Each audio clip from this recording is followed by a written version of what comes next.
How you doing, Sarb? You okay? Hello, Rophy. You okay? I'm good, thanks. It's great to be here. Thank you for having me. It's great to have you, Just mate. have a few questions Yep. to ask you. So, in college, you're studying about Christian ethics. Yes. Can you go more deeper into exactly the topic Yep. and what you're studying? So, Christian ethics, when we look at the overall study of Christian ethics, you're looking at ethical questions that even non-Christians would look at, would contemplate, but really through a Christian lens.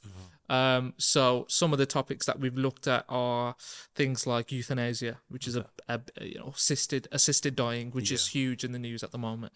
Things like just war, the idea of when is war right, when do we have to go to war.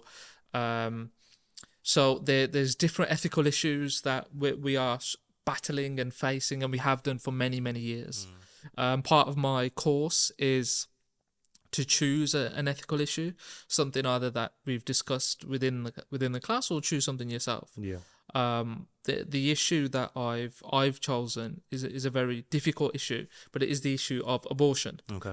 Now, before we even go into discussing this issue, I have to recognize how highly charged and sensitive a topic it is, Yes. because we have to deal with it correctly. We have to deal with it in the way that it deserves. Okay. Yeah. So with abortion, firstly, we have to fully recognize that in Christ there is complete forgiveness. That is the God that we worship. That is the God that we serve. Our sins, if you are in Christ, our sins are forgiven. Past, future, present, we are forgiven by the blood of Christ because of who he is and what he has done for us. Yeah. So for those listening who may have experienced or gone through this process, there is forgiveness in Christ. If you are in Christ, hallelujah, Amen. praise God. Amen. If you think about our own lives, there's so much sin I know I've committed, but I praise God and I thank God every day. It is by his grace that we are saved. And it's when we think about particular incidents, particular things, particular sins, that really should magnify the grace of God. Every day we know that we are basking in the grace of God, but it's when we think about certain things that you have done or I have done, when I look at my past, disgusting, dirty, filthy, made clean by the grace of God. That is the God that we serve. That is the God that we worship. But also, we take confidence by the reality of what Scripture tells us, that there are children, babies, who they go to heaven. We know where they go. They have that we have that reassurance of where they are going. David, after that great loss that he suffered in 2 Samuel 12:23, tells us that he shall go to his son, but his son won't return to him. So I just wanted to mention that as well, because you get a sense of confidence and peace of God's grace and God's goodness. Yeah. But I think abortion is one of those difficult topics that we sometimes have to speak about and have to address, because it is a reality that is taking place within our society. Yeah. It is an option for so many people that is on the table as soon as they become pregnant. Yeah. And abortion breaks my heart. It breaks my heart because human beings made in the very image of God, who we worship, who we glorify, who we serve, their lives are ended before they're even given a chance. Yeah. And it's such a sensitive, emotional topic, but we have to bring God's truth and God's scripture to it. It's very, very difficult. Again, we have the God of forgiveness, but we have to look at what scripture says. Yeah. Explicitly, there's no mention in scripture about abortion as an act, as what we know it today. But what we do is we look to scripture to form an informed position on it. Yeah. So just to give you a few examples on what scripture says. So we start off with the incarnation. Our Lord Jesus Christ, fully God, fully man. Right. God in the flesh. God becomes man. God becomes one of us. Okay.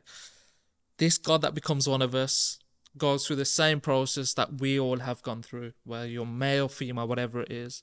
And that is being conceived and and being human, growing, developing in the womb. Okay, like we all have. Yeah. Fully God, fully man, which he obviously continues to be today. Fully God, fully man. But even before the birth of Christ, we have John the Baptist as a baby in the womb himself, leaping for joy. Leaping for joy. Now, of course, theologically, this is the reality that the Messiah is here. Yeah. He's leaping for joy for the Messiah. Absolutely. But what this is also telling us is that this is human activity. The Bible is describing human activity. For those who are for abortion, they will argue that these children are not human or not developed, Yeah. that you can't class them as human beings in the same way that we are. But this is describing human activity. Yeah. Elizabeth's reaction is, the mother of my Lord has come to me. The mother of my Lord. She recognizes Christ as Lord, even whilst he was in the womb. We're talking about someone who is already a human being. Yeah. This idea that you become a human being after a certain amount of weeks, whether it's 24 weeks or after birth, whatever it is absolute nonsense. You are human from the point of conception. If you trace your life back, if you trace it back 1 year, 2 years, keep going, your original starting point is that moment of conception. That is the point that you begin, and you are you don't become human. You are human from that point. A less developed human, yes, but you are still human. Okay. You've got Psalm 51 verse 5. David says he was brought forth in iniquity, and in sin did his mother conceive him. Now, this is one of the scriptures that we go to for the doctrine of original sin. We are all born with original sin. Yeah. But also this scripture, when we're looking at it through the lens of this topic of abortion, when I was doing my studying for Bible college, as I'm continuing to do, a very eminent scholar pointed out, rightfully so, that what David is doing here, he's referring to himself as a distinct human being. He's talking about himself as a distinct human being, even in his mother's womb, connected to his mother, absolutely, but separate as a in his own right as a human being. Yeah. Psalm 139. For you formed my inward parts, you knitted me together in my mother's womb. I praise you, for I am fearfully and wonderfully made. Wonderful are your works, my soul knows very well. It is this God who we talk about today. He has formed us in our mother's wombs. And every child that is made in the image of God is formed in the mother's womb by God himself. Every child. So to terminate that life is to terminate what God has created, what God has fashioned, what God has done. It's not undoing, but it's terminating the work of God that has so much potential, so much life ahead of them. You know, if we think about our lives, we are the same age, or similar age, just over 30 years old, and you know what a blessing it has been to have these years. What if our life was terminated at that stage? It's the arguments for abortion, particularly when you look at it through a scriptural lens, through a Christian lens, just do not stand up. And lastly, got a couple of more verses, and there are more.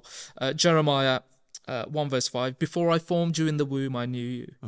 Before I formed you in the womb, again, God has formed people in the womb. This is not for people to terminate.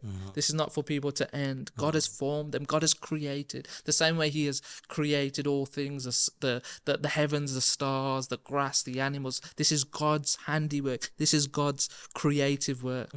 And so many people, and I appreciate that there's so many sensitive reasons around this topic, but we, you know, to abort a child is to terminate their life, to terminate the work of God. It is really heavy on my heart, to be honest. Psalm 72 verse 12 and Proverbs 31 8-9 talk about those who are in need of help, opening your mouth for the needy. I would say these poor children who are being aborted, They are needy. They need people opening their mouths for them. And I think as Christians, recognizing that they are all made in the image of God, recognizing that this is God's creation, recognizing this is God's work, we should be that voice for them. Yeah. And then another argument that people will use is the development argument. Yeah. So the child might be, I don't know, 12 weeks old. Yeah. Well, that child hasn't fully developed, so, or that fetus or that clump of cells, however people refer to these babies in the womb, hasn't fully developed. Yeah. But what's the difference between 24 weeks to 25 weeks? Or what's the difference between a week before a due date or a week after? You know, I've got a toddler. Yeah. He hasn't fully developed. You know, he's growing teeth, he's growing taller, his intellect, his rational thinking isn't there because he's a child. Yeah. This idea of development, well, children can continue to develop, but we would never think about ending the life of a toddler. But we have such a warped, well, not we, but people who are for abortion have such a warped, skewed perception and thinking towards it that it just doesn't hold up. We have to treat life as what it is, precious, made in the image of God, which starts at the moment of conception. And when you have any other idea than that, then you go into very dangerous territory. Okay. And how do you think churches should tackle this type of topic? I think firstly, churches need to do what they should do on all issues, particularly difficult topics, is be there for people. Yeah. Help people, be compassionate, be kind, be loving, embrace people. I would want any church to be somewhere where people feel comfortable, confident, knowing that they're going to get some sort of help. So churches should be there as a helping hand, point people in the right direction, the right organizations, the right resources. Again, very, very difficult, very difficult. But this is, as a church, and I talk about the church worldwide, this is where we're sort of, you earn your stripes sort of thing. This is part of your role as a church. We're called to be a light in the world. When darkness needs light, can we give them that light? And that light ultimately is Christ. We point them to Christ. We make it clear that this child is made in the image of God. We make it clear that this is a child, a human being. And in doing so, we always point people to Christ. I mean, I was watching a video a few days ago of a panel speaking about this topic, and 3 of them were doctors who are now, or who have for some time, completely reversed their decision. And one of them was definitely a Christian because he was talking about his faith, and he was talking about how dark it was when he was doing these abortions. Somebody asked another doctor, did you know they were human beings? And he said, absolutely, I knew. But at that point, he didn't care. So I think, you know, it's such a dark reality that more work needs to be done on it, both from the church and outside of the church. I'm not sure if you heard of a lady not too long ago. She was silently praying outside of an abortion clinic, and she got prosecuted for it. She got arrested. She got prosecuted for it. They have buffer zones now. But just to be stood there praying, and being prosecuted for that, it just makes me think, you know, if this was another religion, if this was another ideology, would they have been persecuted in the same way? Absolutely not. Absolutely not. So this is the sad state of the world we are in. But we are called to point people to Christ, called to be lights in the world, try to bring that light in the world by the grace of God, and hopefully as a church we can do that. Amen. Thank you for that, Sarb. Thank you. Bless you.